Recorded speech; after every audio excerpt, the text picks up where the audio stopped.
E aí pessoal, tudo bem com vocês? Eu espero que vocês estejam maravilhosamente bem. E hoje eu lhes trago a primeira partida que estaremos analisando no canal do Grand Chess Tour, que está rolando pela primeira vez aqui no Brasil. Essa é uma partida que foi jogada ontem entre o Praggnanandhaa Ramesh Babu e o Maxime Vachier-Lagrave, que foi decidida no detalhe. Nessa partida, em um momento, o Praggnanandhaa joga o lance que define o jogo com 1 segundo no relógio. Então, sem mais delongas, vamos a uma partida incrivelmente complexa. Temos peão em D4 por parte do Prag, D5 por parte do Maxime, C4 o gambito da dama, é prontamente recusado, cavalinho F3, cavalinho F6, e aqui o Praggnanandhaa transpõe a posição para uma abertura catalã, jogando o peão na casa de G3. Tem bispo em D6 por parte do Maxime, que é um lance pouco usual, desenvolvendo o bispo para uma casa onde ele fica meio que mirando aqui a cadeia de peões das brancas. Normalmente, bispo em E7 é um pouco mais comum, no entanto, claramente tentando tirar o adversário de preparação, talvez tentar jogar um E5 cedo. Vem, bispo G2, roque e cavalo em D7, reforçando a ideia de que as pretas talvez queiram jogar para um E5, né? Aqui, o Praggnanandhaa pensa um pouco, né? Ele já pensou um tanto bom, tá com 1 minuto e 24, então obviamente já saiu de preparação, mas ele decide, depois de 6 minutos de reflexão, jogar dama na casa de D3, certo? E esse lance desenvolvendo a dama é dar ao Maxime Vachier-Lagrave a oportunidade de resolver a questão do bispo mal, porque ele joga B6, não com uma ideia de fianquetar o bispo, mas sim com a ideia de jogar bispo na casa de A6, cravando o peão de C e pressionando a dama, o peão e a torre. Então esse bispo em A6 é um lance muito forte se for permitido. Por consequência, aqui o Praggnanandhaa é basicamente forçado a tomar na casa de D5 para que a dama veja a casa de A6 e o bispo não possa ser desenvolvido lá. E agora o Maxime Vachier-Lagrave toma de volta com o peão de E e meio que resolve a questão do bispo mal. Vem cavalo em C3, bispo em B7, e a posição parece uma posição mais ou menos morta, mais ou menos igual, né? Não parece que vai ter tanto jogo assim, só que o Praggnanandhaa começa a criar um ataque a partir do nada, né? Do nada ele olha para essa posição e ele começa a criar um ataque muito legal, super forte. O Praggnanandhaa, ele rouba uma ideia do Kasparov e ele joga cavalo em H4, com a ideia de jogar o lance preferido do Kasparov, cavalo na casa de F5.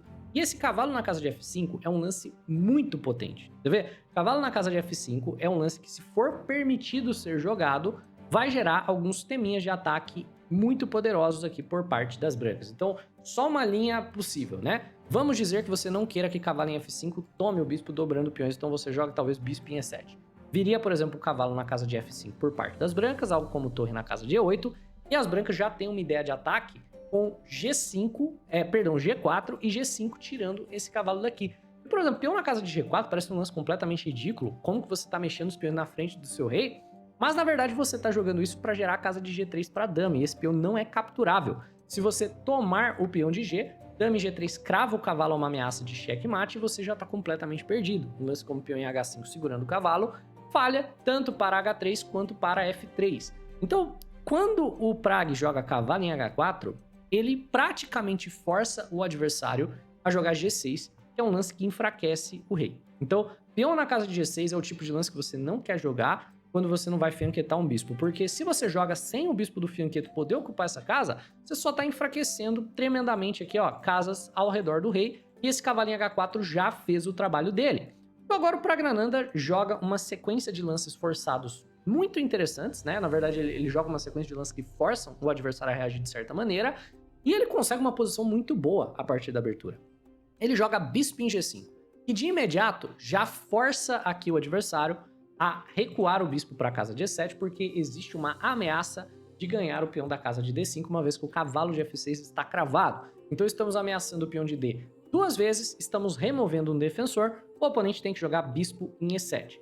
E agora, o Praggnanandhaa decide jogar torre em C1, gerando um pouco de pressão de longo prazo ao longo da coluna C, especialmente na casa de C7, já que ele pretende voltar o bispo para F4. Então, torre em E8 por parte do Maxime, o Prag volta o cavalo para F3, já que ele já havia causado o estrago que queria indo para a casa de H4. Vem cavalinho E4 aqui por parte do Maxime Vachier-Lagrave, querendo trocar um pouco de peças e aliviar a pressão. Então cavalinho E4 é um lance que é jogado para quê? Para ver se troca os bispos, para ver se troca os cavalos. Ele está tentando aliviar a tensão. Você não pode tomar o cavalo, porque peão toma viria dando um duplo na dama e no cavalo, Então, o Pragnananda decide que, ao invés de trocar os bispos aqui, é melhor voltar o bispo para casa de F4, gerando um pouco de pressão. Aqui é a pressão com uma ameaça de bispo por C7. Acredite ou não, Pragnananda tá ameaçando bispo por C7, que colocaria a dama do adversário num descoberto. Então, por exemplo, se as pretas jogarem um lance aleatório, bispo toma C7, está sendo ameaçado, e quando você toma de dama, cavalo por E4, por exemplo, com um ataque descoberto na dama e uma infiltração de torre na sétima. Por consequência, aqui, o Maxime Vachier-Lagrave toma uma decisão que é a melhor decisão que ele pode tomar, mas ao mesmo tempo é uma faca de dois gumes que vai deixar esse jogo super agudo, super rápido. Ele joga peão na casa de C5, atacando o centro do tabuleiro, tirando o peão da casa de C7, onde ele era um alvo. No entanto, ele gera aqui uma fraqueza na casa de D5, porque agora os peões não voltam, né? Quando você move um peão, você acaba enfraquecendo casas. E a casa de D5 é uma casa que o peão não pode mais defender, não tem mais peão voltando para a casa de C6. Na prática, você pode tratar esse peão de D como se fosse um peão isolado, uma vez que ele precisa necessariamente ser defendido por peça nessa situação. Imediatamente você poderia, por exemplo, tomar o peão de C com a intenção de isolar o peão, mas com toda certeza as pretas têm dinamismo suficiente pelo peão isolado não tomar com o cavalo de D, envolvendo peças no ataque. Então o Pragnananda joga a torre de F em D1. E é um lance que vem também com a ideia de talvez tomar na casa de C5. Vem torre C8 por parte do Maxime, defendendo essa casa mais uma vez. E dama em B1 joga aqui o Pragnananda, que é um lance fino, finíssimo.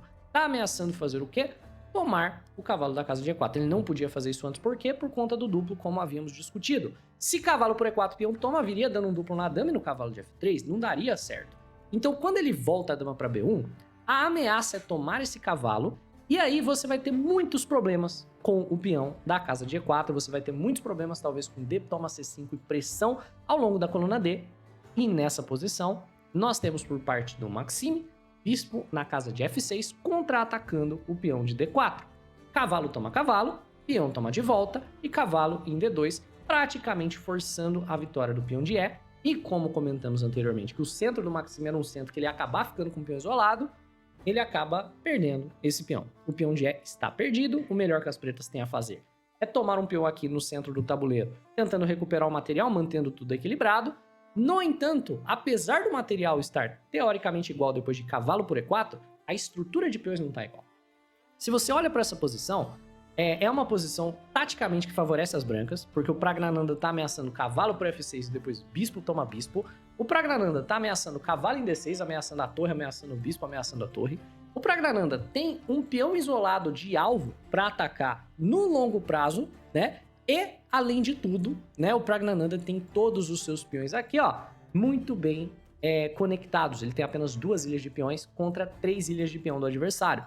Ou seja, basicamente, nesses primeiros 19 lances da abertura, as brancas conseguiram tudo que queriam, estrategicamente falando, mas isso veio ao custo do tempo. Olha para o relógio, os dois jogadores começaram com 1h30. Eles jogaram apenas 19 lances e estamos em uma posição com 20 minutos para cada, virou uma partida de rápidas. Os dois jogadores vão conseguir mais tempo no relógio só quando chegarem no lance 40, ou seja, estamos no território que cada lance tem que ser feito dentro mais ou menos de 1 minuto por parte do Pragnananda. Vem torre toma torre por parte do Maxime, torre toma torre, e para eliminar os temas, tanto de cavalo D6 quanto de cavalo por F6, pegando o bispo de B7, o Maxime Vachier-Lagrave decide tomar o cavalo. Então, depois de bispo toma, o Prag tem o par de bispos e o jogo contra o peão isolado. Vem cavalo em C5 com tempo no bispo em F3 evitando a troca, e nessa posição, o Maxime Vachier-Lagrave joga, na verdade, um dos lances mais inteligentes possíveis para você jogar nessa circunstância, né? Aqui agora, o jogador de brancas, ele basicamente vai ganhar o peão de D com o passar do tempo, né? As brancas vão jogar eventualmente um B4 chutando cavalo, vão jogar torre D1, vão aproveitar da cravada, vão jogar E3 e o peão tá quase que fadado a cair. Então o Maxime, ele vai para a decisão prática e ele decide, beleza, já que o peão vai cair, vamos mudar um pouco a situação. Eu vou sacrificar o peão de D, que é uma decisão prática muito inteligente, sacrificando o peão tá caindo. Mas como que o peão tá caindo se ele tá defendido 2 vezes, tá defendido de cavalo, tá defendido de dama, e ele tá atacado 2 vezes também, tá atacado de peão e tá atacado de dama. Ele tá caindo porque o cavalo, que é o defensor do peão, pode ser chutado prontamente com o peão na casa de B4. Ele também tá caindo porque torre D1 cravando o peão também ganha ele. Então qualquer uma dessas possibilidades vai ganhar o peão de D por parte das brancas. No entanto, qual que é a questão? Depois de torre D1, A5 só para evitar que o cavalo seja chutado, e peão toma peão por parte do Praggnanandha, beleza, o Praggnanandha tem um peão a mais, todo o jogo posicional bonito que ele jogou resultou na vitória do peão, mas esse peão agora, do Prag, tem o mesmo problema do peão que o Maxim tinha, é um peão isolado. Apesar dele ser um peão passado, ele está isolado e ele será muito bem bloqueado pelas peças das pretas e talvez ele seja o suficiente para que as brancas vençam, mas talvez ele também acabe sendo perdido no meio do trajeto. Então o Maxim ele começa a bloquear o peão, joga bispo D4, vai colocando peças para que o peão não possa avançar. E o Praggnanandha joga rei G2 só saindo aqui da diagonal do bispo. Vem dama em F6 por parte do Maxime, ameaçando o peão da casa de B2. Curiosamente, esse é um peão que você não precisa defender. Você vê, esse é um peão que, taticamente falando, o jogador de pretas não tem interesse em tomar. As brancas podem ignorar e jogar peão na casa de H4, que seria o lance mais preciso da posição. Porque aí, se o jogador de pretas tomar na casa de B2, viria bispo em G5 ameaçando a dama, e de repente as brancas estão ganhando. Por quê? Porque a dama não consegue manter a defesa do bispo, é muito difícil. Se, por exemplo, você jogar um lance como dama em E5, vamos dizer que você tente, na verdade, o mais lógico, né? O mais lógico é dama em D4. O problema é bispo em E3, ameaçando a dama. Beleza, e se a dama voltar para F6?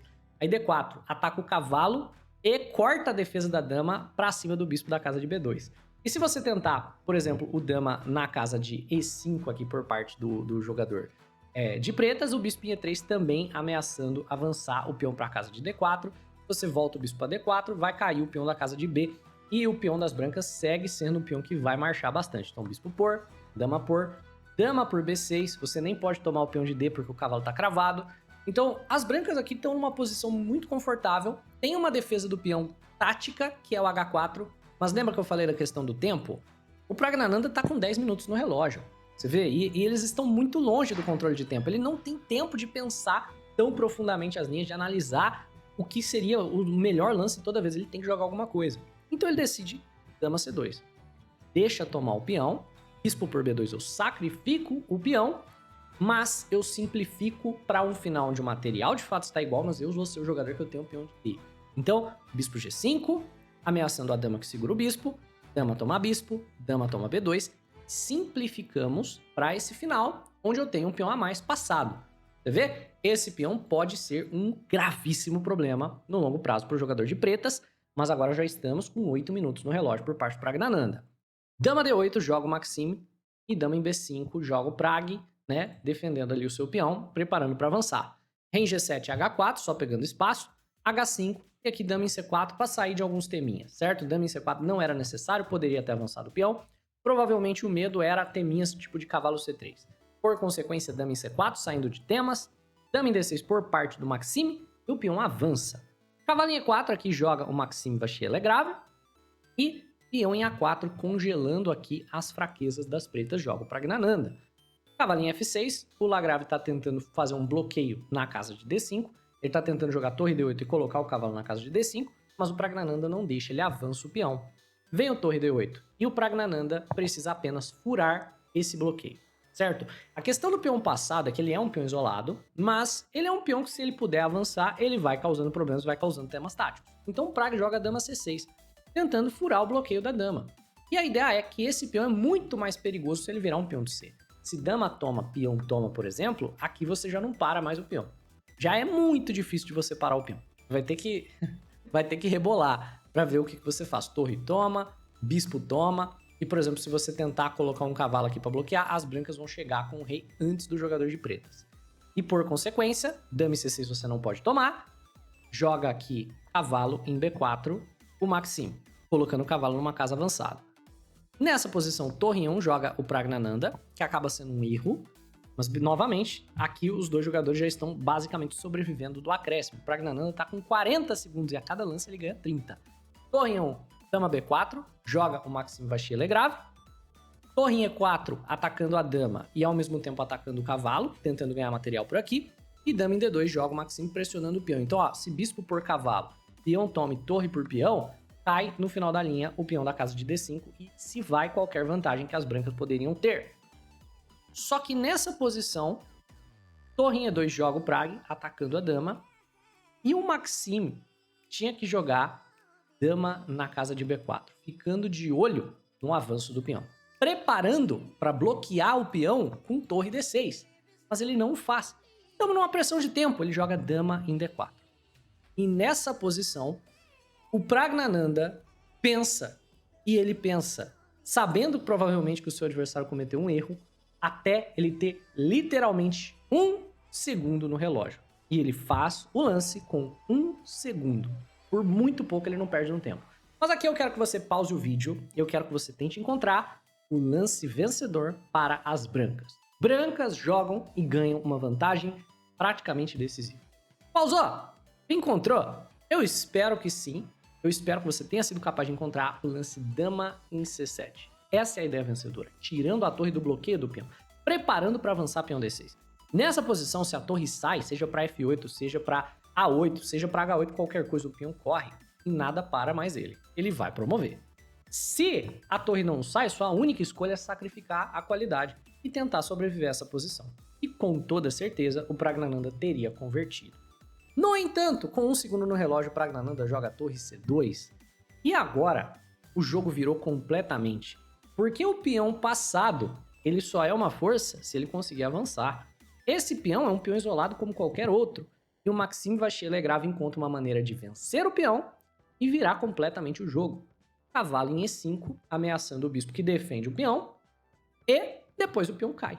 Então, dama em C3, defendendo ali, tirando a dama da ameaça e defendendo o bispo. Cavalo por F3, defendendo a dama. Não importa se você tomar de rei, se você tomar de dama, o peão tá caindo. Dama toma, perdão, rei toma. Torre por D5. Temos uma troca de damas e nessa posição, Praggnanandhaa tem um peão a menos. A gente foi de uma posição onde o Prag estava com o peão para promover, estava ganhando a qualidade, para uma posição na qual o Praggnanandhaa tem um peão a menos nesse final de torres extremamente complicado. E agora o Maxime Vachier-Lagrave está se preparando para vencer o jogo. E os dois jogadores ganham 30 minutos no relógio para converter esse final extremamente complexo.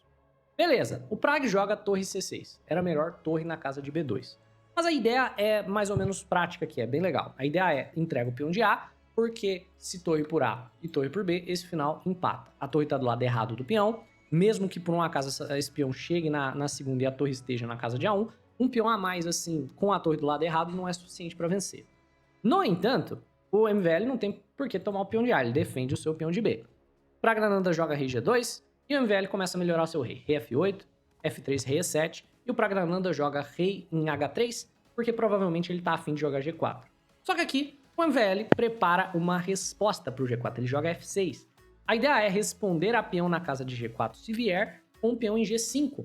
E aí você tá completamente perdido de brancas, né? Por que o G4 seria um lance interessante, né? O G4 seria uma possibilidade, porque se o jogador de pretas tomar, você toma com o peão de F, você tenta passar o peão de H e gerar contra-jogo por aqui. Mas nesse caso, o G4 seria respondido com G5, e aqui é a ameaça em cima do peão de H. Então, por exemplo, se peão toma H, torre por H. E brancas não tem como gerar peão passado, não tem chance de ganhar, não tem nada. Então, rei em G2 joga o Praggnanandhaa, G5 joga o MVL, rei em H3, G toma H4, e nessa posição, se você simplesmente tomar de volta, a vitória para as pretas é relativamente simples. As pretas podem abandonar o seu peão de F, para quê? Para defender o peão de B e renovar a ameaça de tomar em A. E aí, por exemplo, mesmo que você tenha esse peão de F passado, o peão de A das pretas é muito mais rápido. Então, por exemplo, um lance aqui forte para o jogador, sei lá, brancas podem estar atrás do peão de H, né? Mas, por exemplo, torre por peão de A, torre por peão de H, torre em D4 e já era, né? Torre cheque, torre defende e o peão de A promove, o peão de F não promove porque o rei das pretas está muito mais perto. Então, por exemplo, aqui o MVL tá basicamente caminhando para a vitória. Então o Praggnanandhaa não toma de volta, ele joga G4 para complicar as coisas e complicar as coisas ele faz. Porque nessa circunstância aqui, peão toma, rei em F7 joga o MVL. O Praggnanandhaa deixou a vitória do MVL muito, mas muito mais difícil com esse recurso do G4. Porque antes ele poderia abandonar o peão de F para defender o peão de B e tomar o peão de A. Mas nessa maneira com o G4 e peão toma G4, esse peão aqui, ó, tá bem próximo da promoção. Não dá mais para jogar rei D7, torre por F6 rei C7, não tem mais esse recurso. G5, torre por A4, G6. E de repente, olha quem tá coroando aqui. As brancas seguram um empate. Você vê? E as brancas seguram um empate se as pretas jogarem perfeitamente. Porque a chance é que o jogador de pretas ainda perca, né?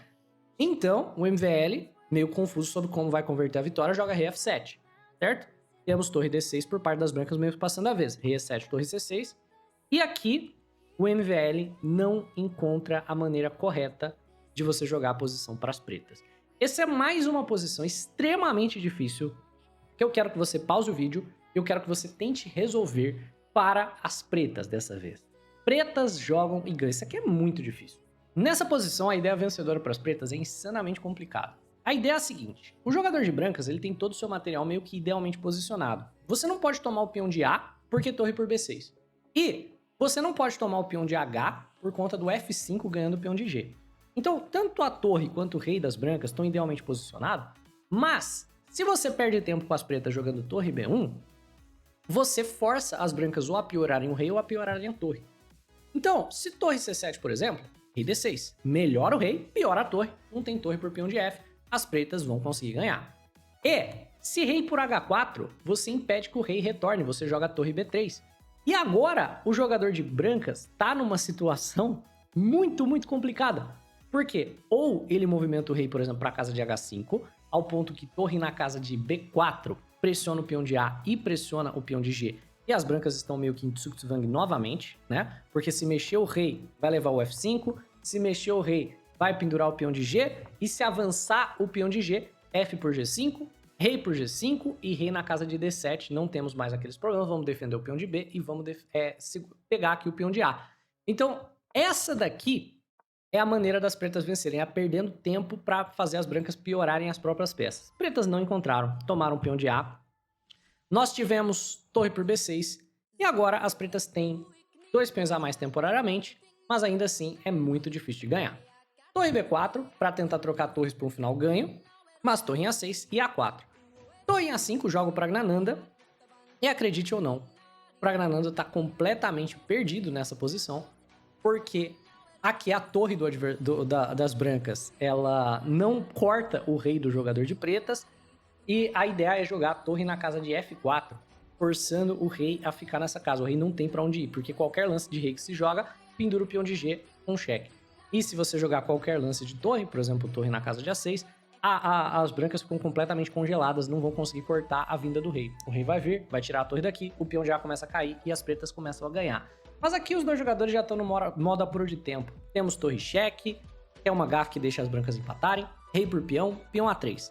Torre em A6 cortando o rei do jogador de pretas, torre em F3 por parte das pretas e G5, que é um lance único que troca os peões e vai para esse final empatado. Como comentamos, um peão a mais não é suficiente para vencer esse final por parte do jogador de pretas, mas a conversão ainda é bem bonita. Temos rei D7, rei G4 por parte das brancas, ganhando tempo e aproximando o rei, torre B3 e rei F4, então os dois jogadores chegam ao rei em B7 ameaça a torre branca, torre em A4 e torre em H3, querendo jogar torre em H4 cheque, pegando a torre.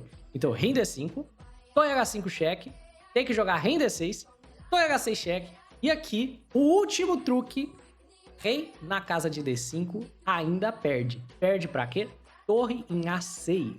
E você não para o peão, curiosamente. Então, rei C5 jogam as brancas, vem o torre em A6, mas as brancas chegam a tempo de tirar a torre, certo? E passar a torre para frente do peão.